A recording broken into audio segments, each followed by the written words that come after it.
lui-même. Où tu peux pas nous voir.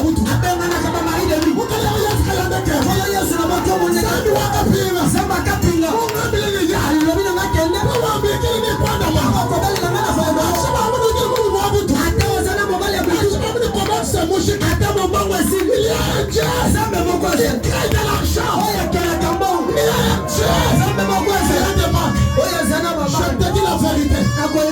Je te dis la vérité. Un jour, il y avait un enfant qui était à l'école. On leur a dit, allez recevoir le roi. Le roi va passer. L'enfant a pris les drapelés. Comme la maîtresse leur avait enseigné. Ils ont agité les drapelés.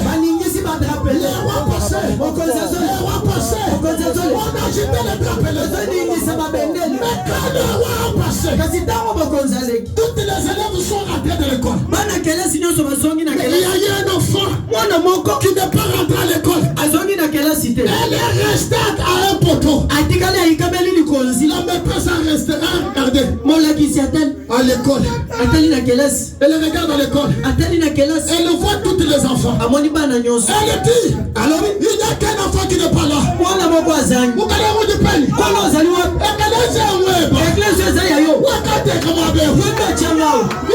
enfant qui n'est pas là. La maîtresse a commencé à chercher. La maîtresse a commencé à chercher. Elle part dans un coin.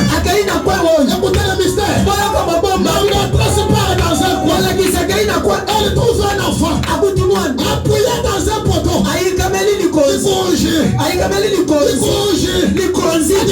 L'enfant est appuyé là-bas. La maîtresse trouve l'enfant. Elle demande à l'enfant, ma fille, comment tu es triste comme ça? Tu n'as pas agité ton drapelet. J'ai agité.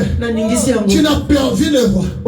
J'ai vu le roi. Comment tu es triste? Enfant dit, le roi, moi je l'ai vu. Mais le roi ne m'a pas vu. Le roi ne m'a pas vu. Il est différent de notre roi. Quand lui descend, même si tu es dans la ténèbre, il va te voir. Ce matin, même si tu es dans la bouteille, que la bouteille se casse, il va te voir.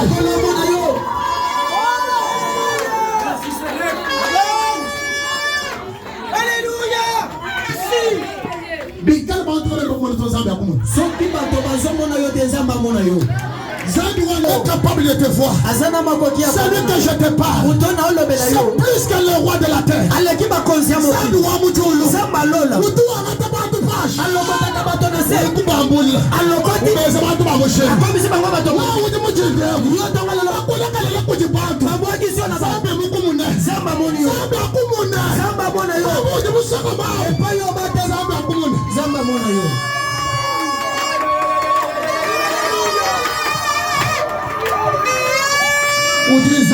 Azali Nzambe.